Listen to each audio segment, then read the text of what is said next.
तो आप जानते जो रूपाली बेसरा नामनी गोटे झील गोटे अखाद्य खाई मृत्युवरण कला एवं 150 पिला बर्तमान मृत्यु सहित संग्राम करुँच सरकार हल्का भाव में नहीं गोटे तल लेवल अफिसर्स मैंने भूल कर आरडीसी को तदंत दायित्व देते जोटा आम चाहूँ आम चाहूँ हाइकोर्ट सिटिंग जज अति कम द्वारा गोटे निरपेक्ष तदंत हो सरकार से कथा करूँ एवं दुखदायक घटना आम राज्यर मुख्यमंत्री होती आदिवासी गोटे मेसेज टे ना दरद टे ना तेणु से जिते कोरापुट ना सॉरी कोरापुट जिले में भी आदिवासी मान अत्याचार होचे सीजीमाल इत्यादि जगह से आदिवासी गुड़ी कर भागी देवार व्यवस्था कराऊे पिला मृत्यु सहित संग्राम कर मृत्यु एटा सारा राज्यर कथा हो तेणु ये जो मैंने मरीचंती जो पिलाटी मरीची अति कम 50 लाख टंका क्षतिपूरण घर चाकरी एवं जो मैंने एंटायर एपिसोड दायी अच्छा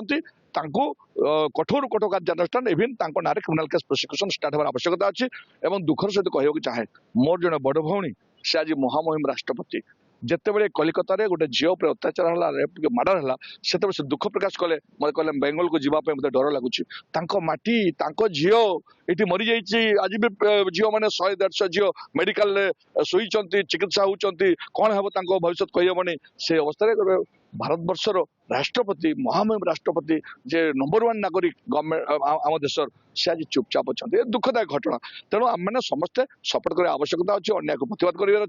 धन्यवाद देवी मयूरभंजवासी को ये कार्यक्रम में समस्ते शतपूत भाव समर्थन कर सपोर्ट कर बहुत बहुत धन्यवाद तो वास्तव में सेठी तो सकाकड़ परिस्थिति थिला सेठी बापा माँ से असहाय अवस्था थिले आमे पहुँचला पर से कांदी पकेले एवं से निज दुख को प्रकाश करने सक्षम हो प्रकार परिस्थिति थिला वास्तव में जो प्रकार भाव में छुआ को खाद्य दिगला बासी पखाड़ आउ शाग आउ बासी आलू भर्ता ये जो दिगला सेटा मेनू रे नथिला कि दिगला एमती सबू हॉस्टेल रे ए प्रकार मेनू नथिबा खाद्य को बासी जिनस को दि जाउची आउ आदिवासी पिला बोलिकी से खाइबा पई दिया जाउची एटा गोटे जगह ने से जो मैंने ऑफिसर अच्छा विभाग ऑफिसर अच्छा ऊपर तल पर्यंत से समस्ते दायी से समस्ते दुर्नीतिग्रस्त अच्छा ता भीतर पैसा कारबार होउची जो प्रकार कारबार होउची देखो मेडिकल एडमिशन हेले मेडिकल कौन है ना जितकी डाक्तर हवा कथा से डाक्तर ना आज पूर्वतन एवं मंत्री जी अच्छा सी बड़ बड़ कथा कहते जिते आगु सरकार थी बीजेडी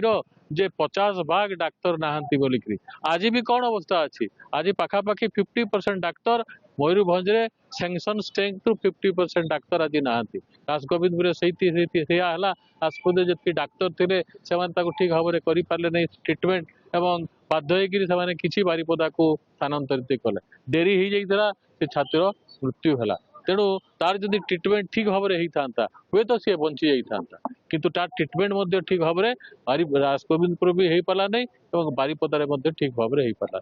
एवं जिते बड़े सरकार सचेतन हेले किसी डाक्तर किसी पेसेंट को से भुवनेश्वर को पठाऊँ कटक को पठाऊँ तेणु वास्तव में ये दुखदायक घटना से समस्ते आम चिंतित अच्छु समस्ते व्यथित अच्छु एवं सरकार को निंदा करुचु जेते निंदा कले सरकार को कम हम मु सरकार को ये हाँ धन्यवाद कांग्रेस को दूँ।